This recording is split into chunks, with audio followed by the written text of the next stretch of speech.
Great. Well, welcome everyone to this new Fulfillment Architecture review meeting. Today is the 10th of April, and we have one discussion point today from Mohammed, feature system testing. I will pass it on to you.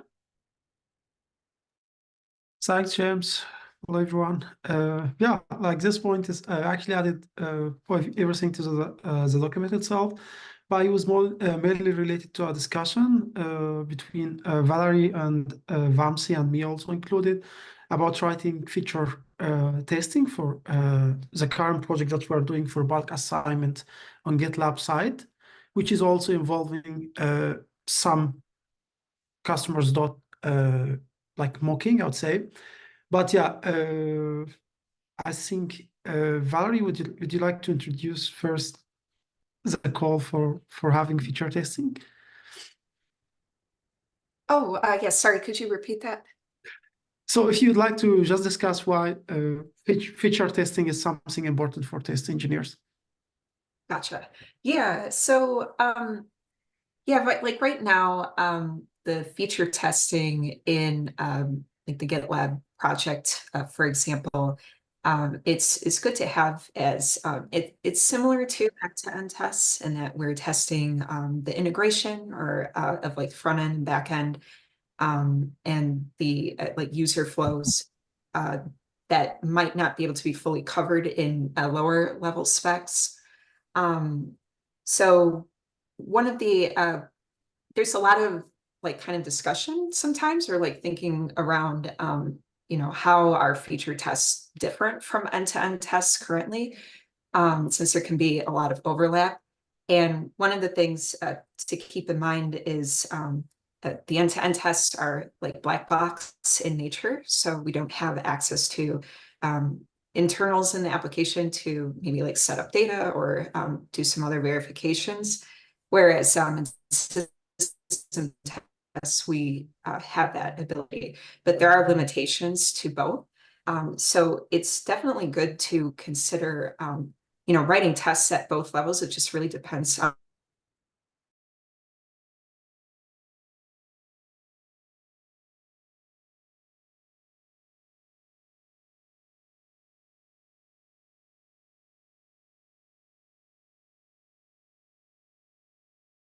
with end-to-end tests too, where because it's farther up on the pyramid, the tests are slower, could be more brittle, and we also have to wait longer for feedback, at least at this time, since the ones involving customers not only run in staging, for example. So system tests can also provide quicker feedback since you can see the results in MRs and things like that. So yeah, hopefully, that kind of gives like an overview, but let me know if you have any questions or anything. Yeah, thank you for sharing that. And yeah, like usually, I think for engineers, like backend engineers, when we start working on a project, we start by covering unit testing. If it's something like full stack, let's say it's not communicating with customers dot, it's like under the umbrella of system testing. It's all like a box. Front end and back end is both in GitLab. We are not mocking anything, but just, for example, stopping feature flags and settings, application settings, which somehow is also mocking, but it's not the mocking the response, for example. So my main point here was if customers dot is involved, it does not seem like a system testing or feature testing because we are mocking some response from customers dot side. And just in case customers dot changes this kind of response, and we did not change the same response in GitLab, the test will still pass, but it's not simulating an actual full test case, which is involving the whole system. And I actually discovered this while writing the system test. I discovered that we are mocking the GraphQL responses coming from customers dot.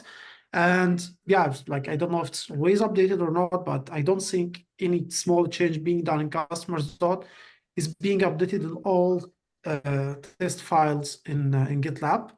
So it could be like a false positive, I'd say, as Vitaly just also wrote this one. And the main thing also for feature testing is covering the full feature. But in GitLab, we don't have the full feature because it's involving parts from customer dot.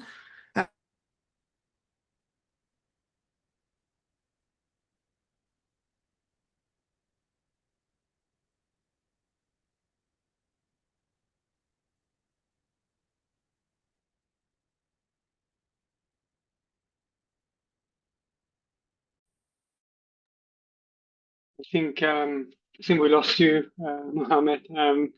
Maybe we can jump into the next commenter. I think Vitaly, that might be you.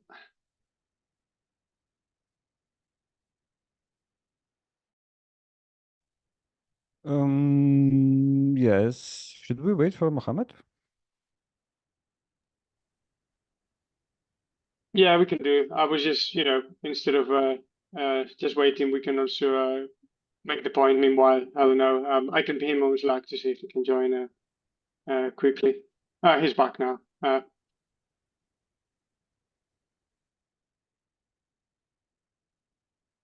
Hello, can you hear me?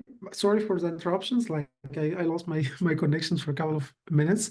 Yeah, I don't know which was the last point I was discussing, but from what I can see in the document here, that we are missing the full test coverage because customer dot is a third actor. It's not the same actor under the umbrella of GitLab. So I don't see feature testing is like an important thing that we have, and it's introducing false positive. Plus, feature testings are very slow because we load the whole entire environment of testing, including the front end, back end, databases, and JavaScript for sure in the browser. And yeah, like writing it is not that fun, and it's also always flaky, and it fails a lot. Like from the pipelines I see failing frequently in my MRs, it's feature testings. So I was like, no, like feature testing should not exist for stuff that is involving third actor. Either it's like a third provider or customer zone, which seems like a third provider for us in GitLab. And yeah, like the main thing here, like the main three questions, like since I started working in GitLab, we don't do feature testing for such cases, but I'd like to discuss this with my team internally in provision. And I discussed it also with Valerie in the issue itself. We can have a look. But yeah, I'd like to see how fulfillment sees that. Should we default for feature testings in all projects that we have? Should we give it a portion of development? Just thinking time-wise, project time-wise, it's going to increase like the lifetime of delivering. But we can also decide if we can just let the DRI or the engineer decide if it's needed or not. And we can say feature testings are like not making it greater, but it's making it more weaker if it's involving customers out. And this is mainly not against feature testing itself. First of all, feature testing, even in GitLab projects, it's expensive, but with customers out, it's expensive and also not accurate. So yeah, this is what I have in mind. And yeah, that's it. Thanks, Valerie, for the intro that you had. I'll leave it for others to hear your opinions.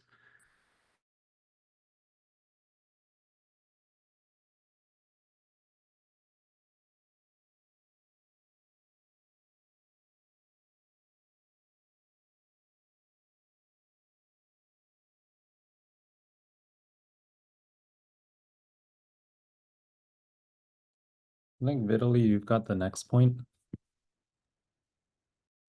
Yes, but I think Mohammed covered pretty much everything that I wrote there. I agree with Mohammed that a semi-working test is a bad test because I think that mocks and stops indicate a code smell in a system test, which usually should be tested from a user perspective and should be avoided because they make our tests more false positive, and such tests also introduce more flakiness that we have and to schedule into our milestone or think what we can do and so on. And uh, even on the GitLab side, oh sorry, even on the customer's side, we have such tests. We have a VCR gem. We use a pre-recorded responses from Zuora, and it works until Zora changes anything in the response. And the only way to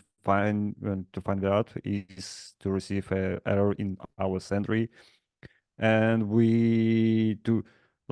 to mitigate that, we introduced a special CI job that runs our system tests without pre-recorded responses. And at least from my perspective, these things makes our development process really complicated, because we should keep in mind, yeah, we have this job, we should pay attention to it.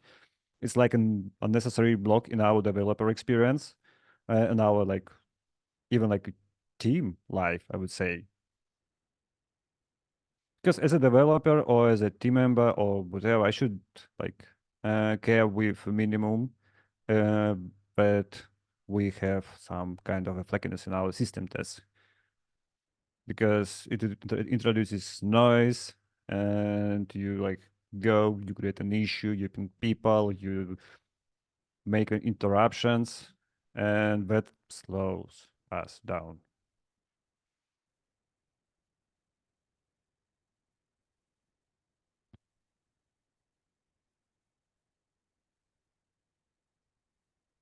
I mean, to defend this VCR thing, why VCR is at least something, because it's better to have at least something that we can run and see that our applications work as expected. That's a good idea until it fails. Then you have to debug it and come up with another solution, spend your time, ping other team members to review that solution and figure out what to do next.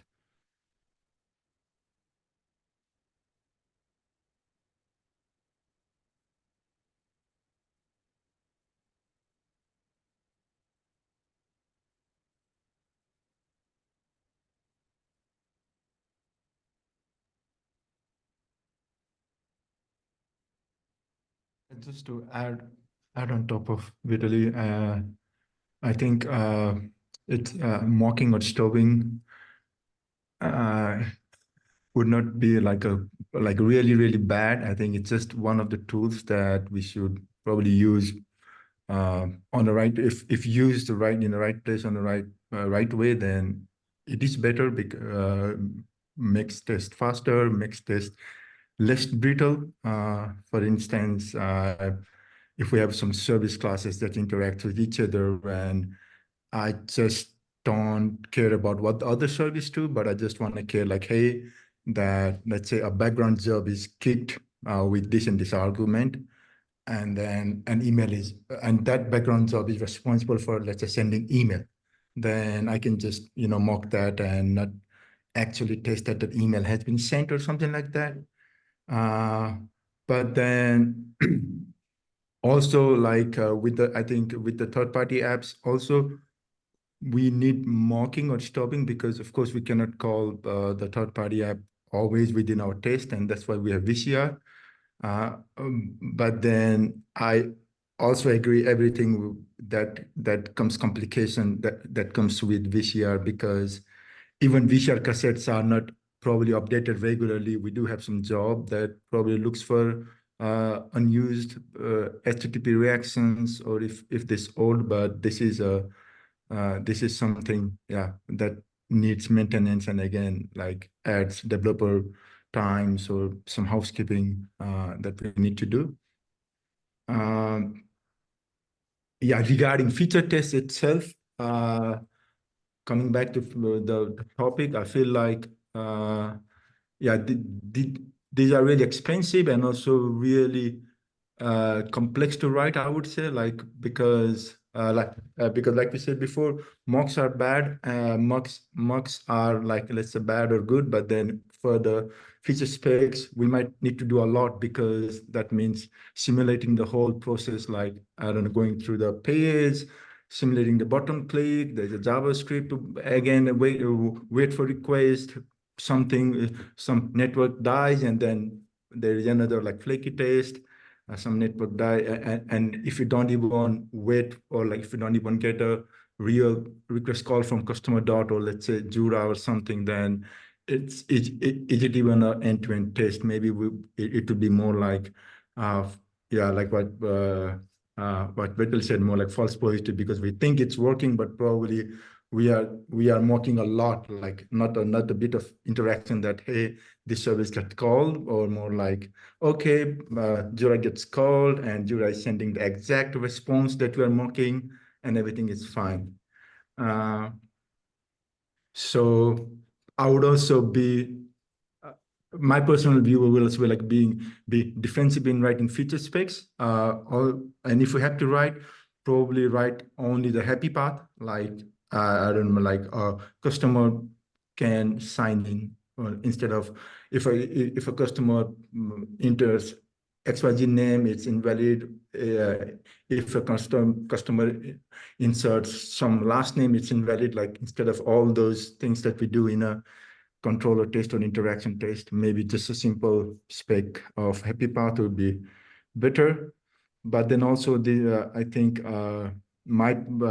this is my assumption again, correct me if I'm wrong, Mohammed, that I feel like we should also then decide with the like who's responsible probably for writing the feature specs in a sense, because it's both back end and front end and a bit of testing going on, because it's not just back end code that's getting tested or the front end view that's getting tested, but more of all E2E test. And I think that some kind of probably consensus on that would also would also probably save future discussion on hey, we need a feature test, like if we need it, then okay, like how are we going to approach it, who's going to write it, or like how are we going to rotate the thing of maintenance, update, and writing new one. Yeah, I think that's a good valid point. From what I see, we do have like a test ID for each button or like selection or whatever, and this test ID is added, I think, from front end side when implementing the stuff. But what's going behind the test ID is being done by the test engineers. So test engineers provide the test ID stuff together with front end, but the actual feature testing is written in Ruby, Capybara, and RSpec. So I think it's always being back end who's going to deliver it faster, because it is mainly Ruby code. Then it's like just a matter of selecting the correct test ID and then simulating the stuff.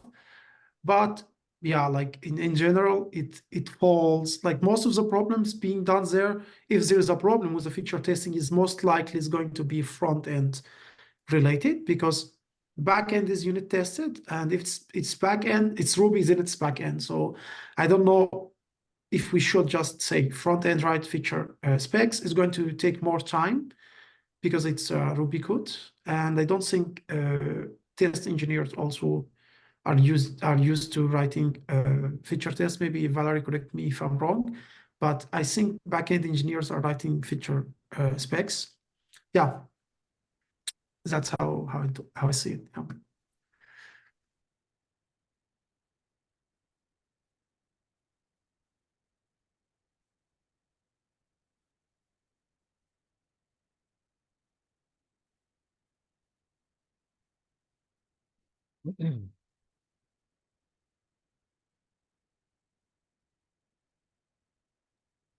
I think I might be the one with the next point. Yeah, I just like wanted to note as well, since it looks like the like for example, the front end integration tests in GitLab that uses a mocked backend, but system tests use the real backend. They could potentially still be useful if we want to verify like a critical user flow, where it has that integration between the front end and back end. At least for like the GitLab components. Let's say we're working on a feature that involves GitLab and customer stat. But yeah, once we need to start verifying third-party integrations, it might be where we start to consider if an end-to-end test makes more sense, or sounds like, yeah, there's like a lot of good discussion about potentially using contract tests as well. That could be maybe a faster solution.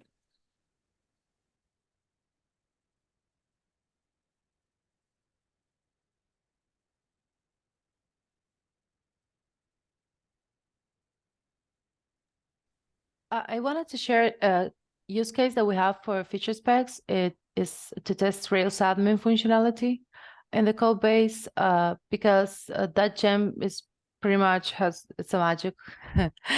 There's an abstraction of what happens inside, and then but there's a lot of configuration around it. So we basically test our configuration of the gem with feature specs. There's a lot of them.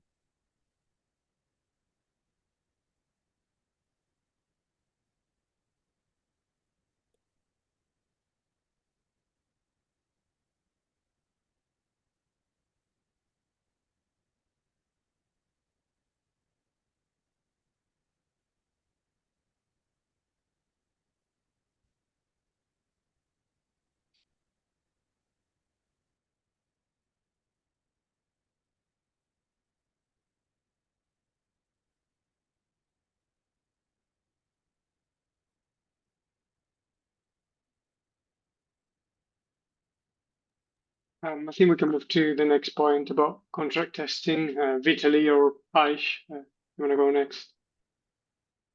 Yeah, I just added a point.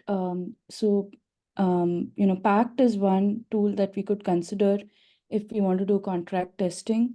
I have read a few blogs about it before. I haven't used it, but probably that could be something that we could maybe evaluate as an option to see if it could work for our use case.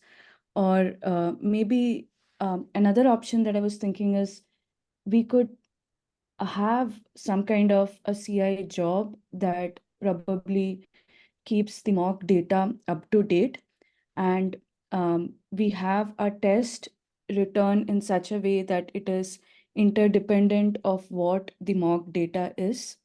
So we just have certain endpoints, mock endpoints that would, like creating a subscription or retrieving a subscription.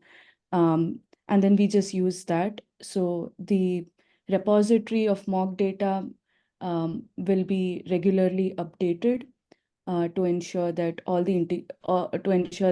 it is in sync with the latest API contract of the integration platform.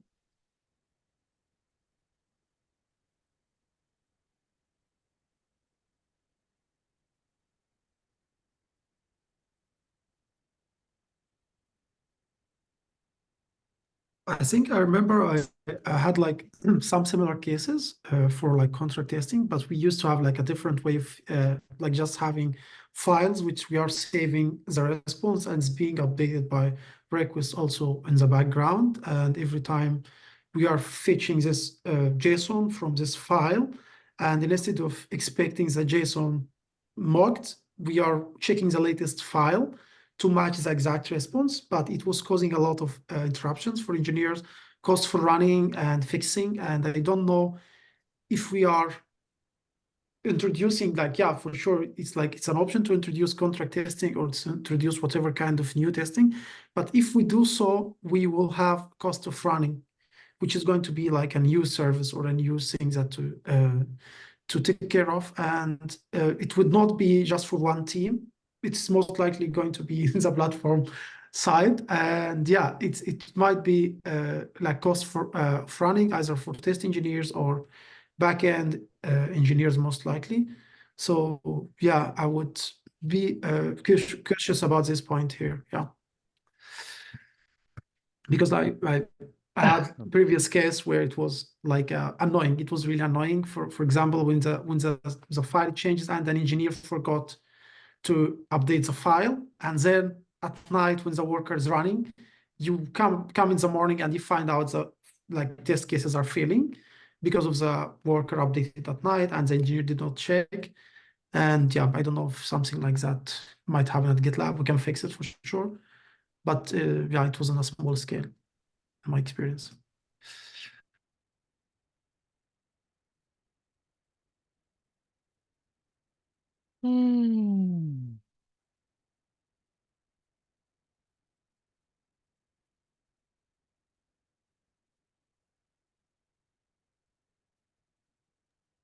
Okay, would you like to like have an issue for discussions, or because we are approaching the end of the meeting, if you all agree, we can just take it to discussions, or we can keep things as it is, or decide like per project, I'd say.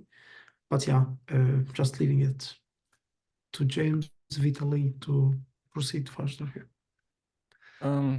There is one thing about the contract testing. It's basically we're replacing the word VCR with contract.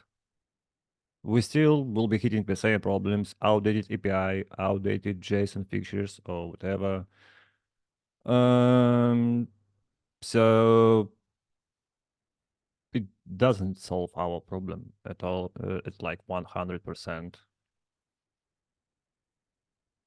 It's just like we are replacing one solution with another solution.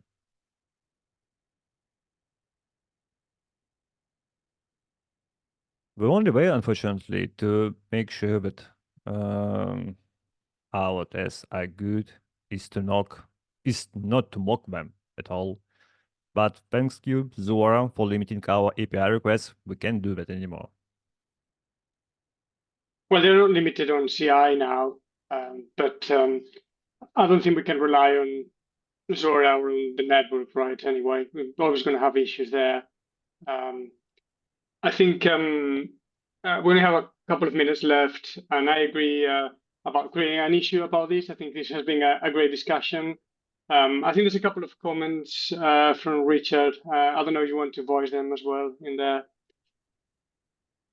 Sure, yeah. With regards to PAC as a contract testing tool, there's actually a POC on the GitLab side that implements that already. And I remember being in a conversation with for fulfillment about like contract testing maybe a year ago, but I think the topic was more on third-party integration.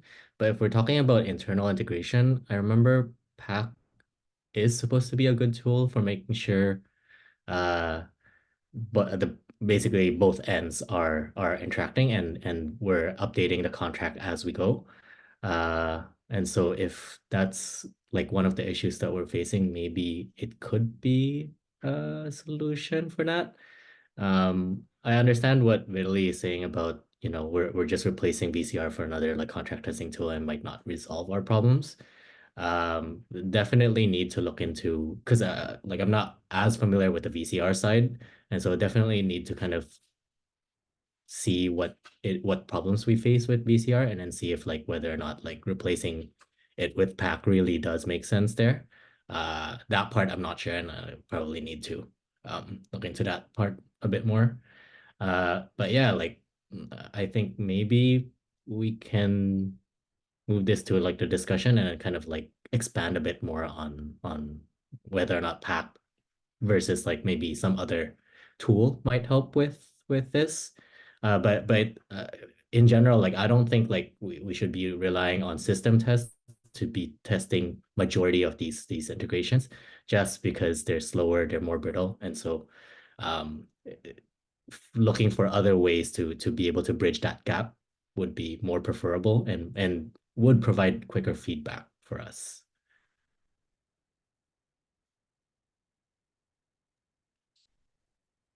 Cool. Thanks, Richard. Thanks, everyone. I think we are right on time now. I think as next steps, we can create an issue about it. I think this is worth further discussion. There's a lot to unpack as well.